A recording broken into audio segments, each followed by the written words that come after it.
everyone fine. ರಾಜ್ಯ BJP ಮನೆಯೊಂದು ಮೂರು ಬಾಗಿಲು ಅಂತೀವಲ್ಲ ಅದು ಮುಂದುವರಿತಾ ಇದೆ. ಬಿಜೆಪಿಯಲ್ಲಿ ಬಣ ರಾಜಕೀಯ ಬಣಗಳ ಬಡಿದಾಟ ಮುಂದುವರಿತಾ ಇದೆ. ಶಾಸಕ ಬಸನಗೌಡ ಪಾಟೀಲ್ ಯತ್ನಾಳ್ ಹಾಗೂ ಟೀಮ್ ತಂತ್ರಕ್ಕೆ ಯಡಿಯೂರಪ್ಪ ಬಣ ಮತ್ತೊಂದು ಪ್ರತಿತಂತ್ರವನ್ನ ರೂಪಿಸ್ತಾ ಇದೆ. ಯತ್ನಾಳ್ ಮತ್ತು ಈಶ್ವರಪ್ಪ, ಪ್ರತಾಪ್ ಸಿಂಹ ಸೇರಿದಂತೆ ಒಂದು ಅತೃಪ್ತ ಬಣ, ರಮೇಶ್ ಜಾರಕಿಹೊಳಿ ಸೇರಿದಂತೆ ವಿಜಯೇಂದ್ರ ಲೀಡರ್ಶಿಪ್ ಅನ್ನು ಒಪ್ಪದಂತ ಬಣ ಅದು. ಈಗ ವಿಜಯೇಂದ್ರ ಒಪ್ಪದಂತ ಬಣ ಆದರೆ ವಿಜಯೇಂದ್ರ ಪರವಾಗಿ ಮಾತನಾಡೋರು ಬೇಕಲ್ಲ, ಹೀಗಾಗಿ ಅವರ ಪರವಾದಂಥ ಒಂದು ಟೀಮನ್ನು ಕಟ್ಟಲಿಕ್ಕೆ ಶುರು ಮಾಡಿದ್ದಾರೆ. ಮಾಜಿ ಶಾಸಕ MP ರೇಣುಕಾಚಾರ್ಯ, ಕಟ್ಟಾ ಸುಬ್ರಹ್ಮಣ್ಯ ನಾಯ್ಡು, ಮಾಡಾಳು ವಿರೂಪಾಕ್ಷಪ್ಪ, ಮೈಸೂರು ಸ್ಯಾಂಡಲ್ ಸೋಪ್ ನಿಗಮದ ಅಧ್ಯಕ್ಷರಾಗಿ ಜೈಲಿಗೆ ಹೋಗಿದ್ದಂಥ ಮಾಡಾಳು ವಿರೂಪಾಕ್ಷಪ್ಪ ಪುತ್ರ ಸೇರಿ ಹಲವರು BSY ಬೆನ್ನಿಗೆ ಅಥವಾ ವಿಜಯೇಂದ್ರ ಬೆನ್ನಿಗೆ ನಿಲ್ಲುವಂತೆ ಪ್ಲಾನ್ ಅನ್ನು ರೂಪಿಸ್ತಾ ಇದ್ದಾರೆ. ಶೀಘ್ರವೇ ಸದಾಶಿವನಗರದ ಕಟ್ಟಾ ಸುಬ್ರಹ್ಮಣ್ಯ ನಾಯ್ಡು ಮನೆಯಲ್ಲಿ ಚರ್ಚೆ ಮಾಡಲಿಕ್ಕೆ ಮುಂದಾಗ್ತಾ ಇದ್ದಾರೆ. ವಿಜಯೇಂದ್ರ ಬೆನ್ನಿಗೆ ನಿಂತು ಯತ್ನಾಳ್ ಟೀಮಿಗೆ ಪ್ರತ್ಯುತ್ತರ ಕೊಡಬೇಕು ಅಂತ ಹೇಳಿ ಪ್ಲಾನ್ ಮಾಡಿಕೊಂಡಿದ್ದಾರೆ. ಅನೇಕ ಮುಖಂಡರುಗಳು ಇದೆ, ಈ ರಾಜ್ಯದ ಕಾರ್ಯಕರ್ತರು ಮುಖಂಡರು ಕೊಡುಗೆನೂ ಇದೆ. ಅಂಥ ನಾಯಕರ ವಿರುದ್ಧ ಹಗುರ ಮಾತಾಡೋದು ಏನು? ವಿಜೇಂದ್ರ ಯಡಿಯೂರಪ್ಪನ ಮಗ ಅಂತ ರಾಜ್ಯದ ಅಧ್ಯಕ್ಷ ಮಾಡಿದಾರ. ಅವರ ಅನುಭವ, ಅವ್ರಿಗಿರ್ತಕ್ಕಂಥ ಸಂಘಟನಾ ಚತುರತೆ, ನಡೆದಂಥ ಉಪಚುನಾವಣೆಗಳಲ್ಲಿ ಅವರು ಮಾಡಿದಂಥ ಒಂದು ಇಚ್ಛಾಶಕ್ತಿ, ಹಾಗಾಗಿ ರಾಜ್ಯದ ಅಧ್ಯಕ್ಷ ಮಾಡಿದ್ದಾರೆ. ಅವ್ರ ಬಗ್ಗೆ ಇಲ್ಲ ಸಲ್ಲದ ಆರೋಪಗಳು, ಭ್ರಷ್ಟಾಚಾರ, ಯಾಕೆ ಮಾತಾಡ್ತೀವಿ? ಏನಿದ್ರೆ ನಿಮ್ಮ ಸಮಸ್ಯೆ 4 ಗೋಡೆಗಳ ಮಧ್ಯೆ ಕೂತು ಮಾತಾಡ್ರಿ. ನಾವು ಹೇಳ್ತಿದ್ದೀವಿ, ಯಾವುದೇ ಕಾರಣಕ್ಕೂ ವಿಜೇಂದ್ರ ರಾಜ್ಯದ ಅಧ್ಯಕ್ಷರನ್ನು ಇಳಿಸೋಕ್ಕೆ ಸಾಧ್ಯವೇ ಇಲ್ಲ, ಇಳಿಸೋಕ್ಕಾಗಲ್ಲ. ಏನೇ ಅವ್ರೇನು ರೆಡಿಮೇಡ್ ಫುಡ್ಡ? ವಿಜೇಂದ್ರ ಸಾಮರ್ಥ್ಯ ಅಲ್ವಾ? ರಾಜ್ಯದ ಅಧ್ಯಕ್ಷರಾದಮೇಲೆ ಕಾಲಿಗೆ ಚಕ್ರ ಕಟ್ಟಿಕೊಂಡು ರಾಜ್ಯದ ಉದ್ದಗಲಕ್ಕೆ ಎಲ್ಲ ಜಿಲ್ಲೆಗಳಲ್ಲಿ, ಕ್ಷೇತ್ರಗಳಲ್ಲಿ ಪ್ರವಾಸ ಮಾಡಿ ಅತ್ಯಂತ ಪಕ್ಷ ಚುರುಕಾಗಿ ಕೆಲಸ ಮಾಡ್ತಾರೆ, ಪಾರದರ್ಶಕತೆ ಒಳ್ಳೆ ಕೆಲಸ ಮಾಡ್ತಾರೆ. ಮತ್ತು ಕಾರ್ಯಕರ್ತರ ಮುಖಂಡರಿಗೆ ಅವ್ರ ಬಗ್ಗೆ ಅಪಾರವಾದ ಗೌರವ ಇದೆ. ಎಲ್ಲ ಒಂದು ಕಡೆ ಪಕ್ಷಕ್ಕೆ ಒಂದು ಬೂಸ್ಟ್ ಸಿಕ್ಕಿದೆ ಅವ್ರ ಅಧ್ಯಕ್ಷ ಆದಮೇಲೆ. ಇದುವರೆಗೂ ನಾವು ಮಾತಾಡಬಾರ್ದು ಮೌನವಾಗಿದ್ವಿ. ಅದು ನಾವು ಹೇಳ್ತೀವಿ, ವಿಜೇಂದ್ರ ಯಡಿಯೂರಪ್ಪ ವಿಜೇಂದ್ರ ಏನು ತಪ್ಪು ಮಾಡಿದ್ದಾರೆ. ಆದರೆ ವಿಜೇಂದ್ರ ಅವರು ಎಲ್ಲರ ವಿಶ್ವಾಸ ತೆಗೆದುಕೊಂಡು, ರಾಷ್ಟ್ರೀಯ ನಾಯಕರ ಅನುಮತಿಯನ್ನು ಪಡೆದು, ಕುಮಾರಸ್ವಾಮಿ JDS ಅವರನ್ನು ವಿಶ್ವಾಸ ತೆಗೆದುಕೊಂಡು, ಅವ್ರ ಪಕ್ಷವನ್ನು ವಿಶ್ವಾಸ ತೆಗೆದುಕೊಂಡು, ಎಲ್ಲ ಪ್ರತಿಪಕ್ಷ ನಾಯಕರುಗಳನ್ನ ವಿಶ್ವಾಸ ತೆಗೆದುಕೊಂಡು ಪಾದಯಾತ್ರೆ ಮಾಡಿದ ಪ್ರತಿಫಲ ಯಶಸ್ವಿಯಾಗಿಲ್ಲ. ಇವತ್ತು ಕಾಂಗ್ರೆಸ್ ಎಲ್ಲ ಒಂದು ಕಡೆ ಕಾಂಗ್ರೆಸ್ಸಿನ ಮುಖಂಡರುಗಳು ಮಾತಾಡ್ತಾ ಇದ್ದಾರೆ, ರಾಜ್ಯದಲ್ಲಿ ಭಾರತೀಯ ಜನತಾ ಪಾರ್ಟಿ ಅಧಿಕಾರಕ್ಕೆ ಬರುತ್ತೆ ಅಂತೇಳಿ. ವಿಜಯೇಂದ್ರ ಯಡಿಯೂರಪ್ಪ ಅಧ್ಯಕ್ಷ ಆದಮೇಲೆ ಕಾಂಗ್ರೆಸ್ಸಿನ ಮುಖಂಡರುಗಳು ನಡಗಿದ್ರು. ಹಾಗಾಗಿ ಇವತ್ತು ನಾವೆಲ್ಲ ಒಟ್ಟಾಗಿ ಒಂದಾಗಿ ಹೋಗ್ಬೇಕು. ಇವತ್ತು ನಮ್ಮ ರಾಷ್ಟ್ರೀಯ ನಾಯಕರು, ಪರಿವಾರದವರು ಎಲ್ಲರೂ ಸೇರಿ ವಿಜಯೇಂದ್ರ ಯಡಿಯೂರಪ್ಪನವ್ರು ನಮ್ಮ ರಾಜ್ಯದ ಅಧ್ಯಕ್ಷ ಮಾಡಿದ ಮೇಲೆ ಅಪಸ್ವರಗಳು ಯಾಕೆ? ಸನ್ಮಾನ್ಯ ಯಡಿಯೂರಪ್ಪನವರು ಕೆಲವರು ಮಾತಾಡ್ತಾರೆ.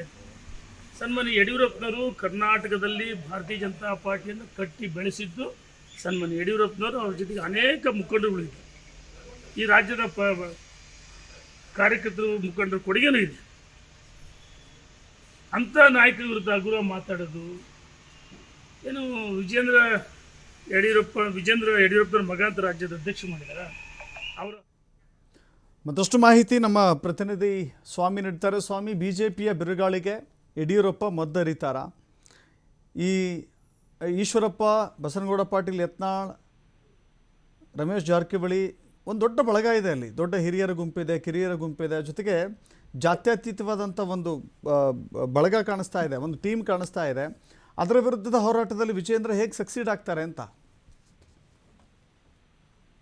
ದಶರಥ್, ಸದ್ಯ ಬಿಜೆಪಿಯಲ್ಲಿ ಬಣ ಬಡಿದಾಟ ಹೆಚ್ಚಾಗ್ತಾ ಇದೆ ಅಂತಾನೆ ಹೇಳ್ಬೋದು. ಒಂದು ಕಡೆ ಯತ್ನಾಳ್ ಟೀಮ್ ಸೇರ್ಕೊಂಡು ಬಿಜೆಪಿಯಲ್ಲಿ ರಾಜ್ಯಾಧ್ಯಕ್ಷರ ಬದಲಾವಣೆ ಆಗ್ಬೇಕು ಎಂಬ ವಿಚಾರ ಸಾಕಷ್ಟು ಚರ್ಚೆ ಮಾಡ್ತಾ ಇದ್ದಾರೆ.